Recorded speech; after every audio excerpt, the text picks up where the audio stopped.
தேர்தலில் எளிதாக வெற்றி பெற உங்களுக்கான ஒரு பொக்கிஷமான புத்தகம் தேர்தலில் உறுதியாக வெற்றி பெறுவது எப்படி? அசலானது ஸ்பெஷலானது குலாஸ் நாட்டு சர்க்கரை.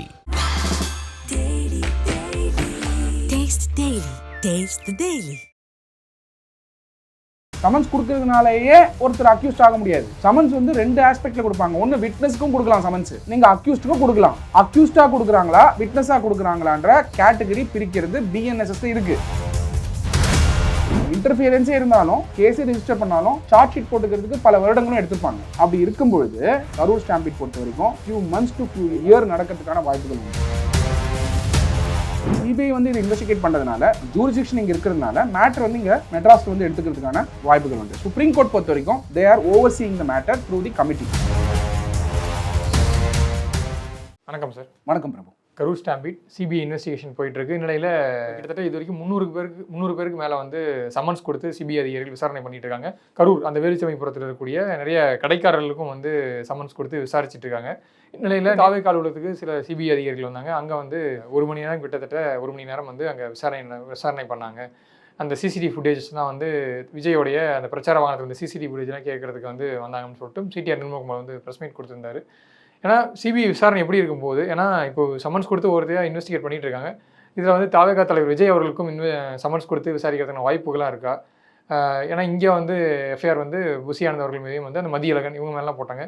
நடுவில் வந்து சிபிஐ வந்து எஃப்ஐஆர் போட்டாங்க, புசி ஆனந்த் மேலேயும் மதியழகன் மேலேயும் வந்து போட்டிருக்காங்கன்னு சொல்லிட்டு சில நிர்வாகிகள் பேரெல்லாம் குறிப்பிட்டும் சொல்லியிருந்தாங்க. அந்த செய்தி வந்து பரவவிடப்பட்ட செய்தி அப்படின்ட்டும் பார்க்க முடிஞ்சது. சொல்லுங்கள் சார், இது எதை நோக்கி போகுது? விஜய் அவர்களுக்கு விசாரணைக்கு சிபிஐக்கு சம்மன் கொடுக்க வாய்ப்பு இருக்கா? கண்டிப்பாக பிரபு. நீங்கள் செய்தின்னு சொல்லும் பொழுது எந்த ஊடகங்கள் கொடுக்கக்கூடிய செய்தி அப்படிங்கிற அந்த கேள்வி நான் வந்து கேட்க வேண்டியதாக இருக்குது. காரணம்னா இப்போ வந்து ரொம்ப சிம்பிள். செய்தி ப்ரெசன்ட் கவர்மெண்ட்டை ஆதரிக்கக்கூடிய செய்தியாளர்கள், ப்ரெசன்ட் கவர்மெண்ட்டை ஆதரிக்காத செய்தியாளர்கள், 3வது கேட்டகரி அன்பயஸ்ட் செய்தியாளர்கள். ஆதரிக்காத செய்தி ஊடகங்கள் அவங்க வந்து வேறு மாதிரி கொடுக்கறதுக்கான வாய்ப்புகள் உண்டு. அன்பயஸ்ட் செய்தியாளர்கள் கொடுத்தாங்கன்னு சொன்னீங்கன்னா நான் ஒத்துப்பேன். எந்த இன்ஃபர்மேஷனுமே தெரியாமல் சிபிஐ எஃப்ஐஆர் எப்போங்க போடுவாங்க? நம்ம நாட்டில் வந்து சிபிஐ வந்து 1940 இருக்குது. சிபிஐ எப்போயாவது எஃப்ஐஆர் போட்டிருக்காங்கன்னா மட்டும் சொல்லுங்கள். செய்தி ஊடகங்கள் ஃப்ளாஷ் கார்ட்ஸ் போடுறாங்கல்ல, கிளிக் பைட்ஸ் போடுறாங்கல்ல, அதில் சிபிஐ எஃப்ஐஆர் பதிவு பண்ணியிருக்காங்க. சிபிஐ எஃப்ஐஆர் பதிவு பண்ணுவாங்களா இல்லை ஆர்சிங்கிற அந்த சீரியல் நம்பரில் பதிவு பண்ணுவாங்களான்னு பார்த்தீங்களா பிரபு? ஆர்சிங்கிறத மாற்றுவாங்க, எஃப்ஐஆர் ஆர்சின்னு மாறிடும்.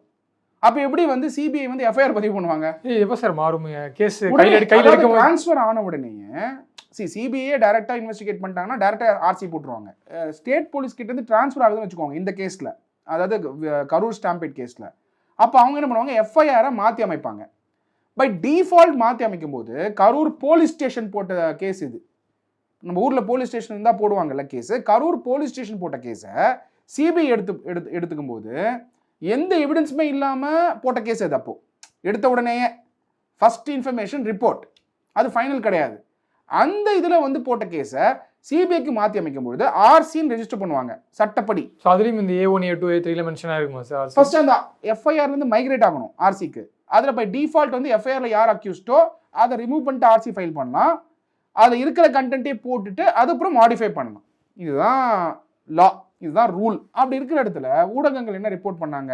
அதாவது பிரசன்ட் கவர்மெண்ட்டுக்கு சாதகமாக இருக்கக்கூடிய ஊடகங்கள் திருப்பி அக்யூஸ்ட் ஆக்கிட்டாங்க, சிபிஐயே அக்யூஸ்ட் ஆக்கிட்டாங்க அப்படிங்கிற செய்தியை பரவ விடணுன்றதுக்காக ரிப்போர்ட் பண்ணுறாங்க. அது எப்படி கரெக்ட் ஆகும்? அது எப்படி கரெக்ட் ஆகும்? சட்டப்படி எப்படி கரெக்ட் ஆகும்?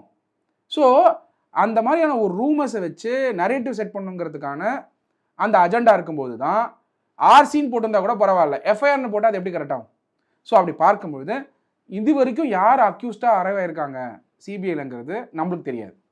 அரைவ் பண்ணாங்களா சிபிஐ இன்வெஸ்டிகேஷனில்? 2வது சிபிஐ சமன்ஸ் வந்து விஜய் அவர்கள் கொடுத்தாங்க, சிடி நிர்மல்குமார் அவர்கள் கொடுத்தாங்க, புசி ஆனந்த் அவர்கள் கொடுத்தாங்கன்றதுக்கான எந்த எவிடன்ஸும் எந்த அத்தன்டிக் ரெக்கார்ட்ஸுமே நம்ம கிட்ட கிடையாது. சிடி நிர்மல்குமார் ப்ரெஸ் மீட் சொல்லிட்டு இது வரைக்கும் எனக்கு எந்த சமன்ஸும் வரலன்னு சொல்லியிருக்காரு. அப்படியே வந்தாலும் என்ன தப்பு? சமன்ஸ் கொடுக்கறதுனாலயே ஒருத்தர் அக்யூஸ்ட் ஆக முடியாது. சமன்ஸ் வந்து ரெண்டு ஆஸ்பெக்ட்ல கொடுப்பாங்க. ஒன்று விட்னஸ்க்கும் கொடுக்கலாம் சமன்ஸ், நீங்கள் அக்யூஸ்டுக்கும் கொடுக்கலாம். அக்யூஸ்டாக கொடுக்குறாங்களா விட்னஸாக கொடுக்குறாங்களான்ற கேட்டகரி பிரிக்கிறது பிஎன்எஸ்எஸ்ல இருக்கு. ஆனால் ப்ரிவென்ஷன் மணி லாண்டரிங் ஆக்டில் கிடையாது.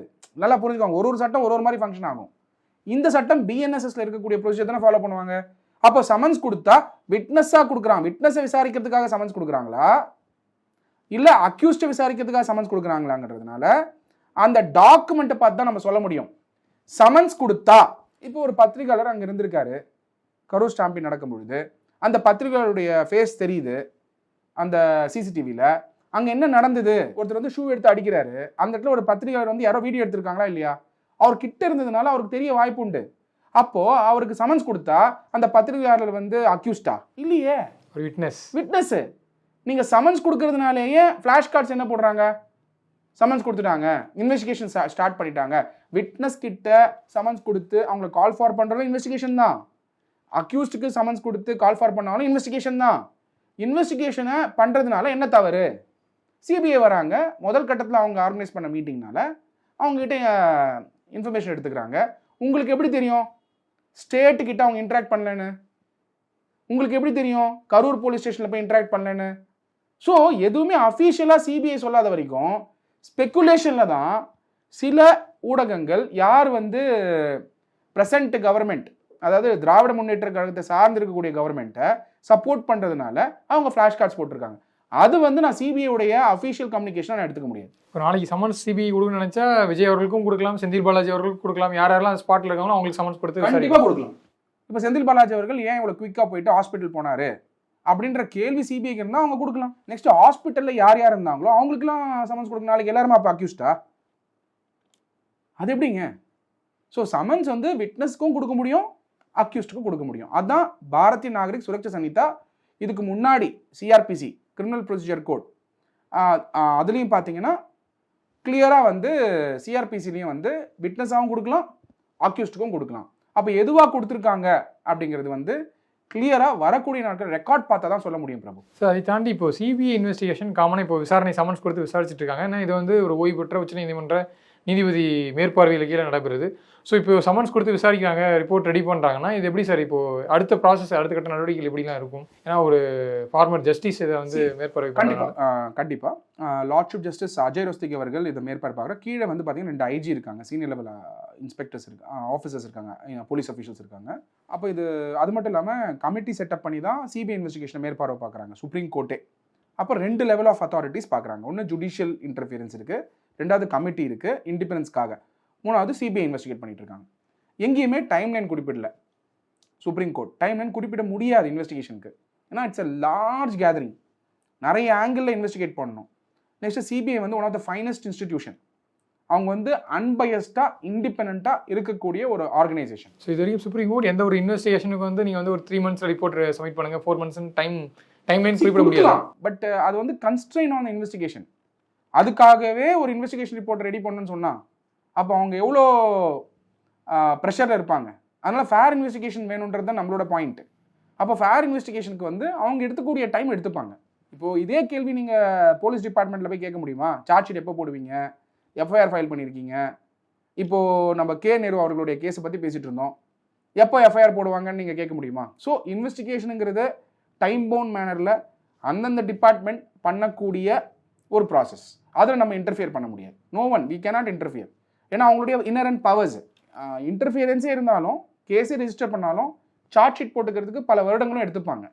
அப்படி இருக்கும் பொழுது இந்த கேஸ் இன்வெஸ்டிகேஷன் கரூர் ஸ்டாம்பிட் பொறுத்த வரைக்கும் few months to few year நடக்கிறதுக்கான வாய்ப்புகள் உண்டு.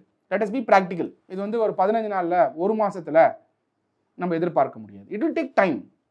இதுக்கு லோக்கல் போலீஸ் டிபார்ட்மெண்ட்டோட சப்போர்ட்டும் அவங்க எடுத்துக்க வேண்டியது இருக்குது. யார்? சிபிஐ.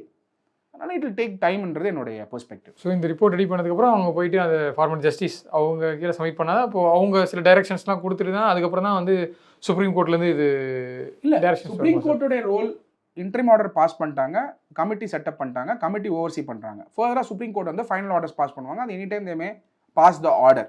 மீன்வைல் சிபிஐ ஃபைல் பண்ணக்கூடிய சார்ஜ் ஷீட்டு, ஆர்சி எல்லாமே வந்து ட்ரையலுக்கு வந்து டெல்லியில் தான் வந்து நடக்கும். இது மீண்டும் சிபிஐ என்கொயரி முடிச்சதுக்கப்புறம் மீண்டும் ஒரு ட்ரையல் நடக்கும் சார்? இல்லை, சிபிஐ என்கொயரி முடிஞ்சதுக்கப்புறம் அவங்க வந்து ஆர்சி போட்டிருக்காங்க. அது மேலே வந்து யாராவது அக்யூஸ்டாக அரைவ் பண்ணுறாங்களா, அவங்க இன்வெஸ்டிகேஷன் எப்படி போகுது, இதெல்லாம் நம்ம வெயிட் பண்ணி வாட்ச் பண்ணணும்.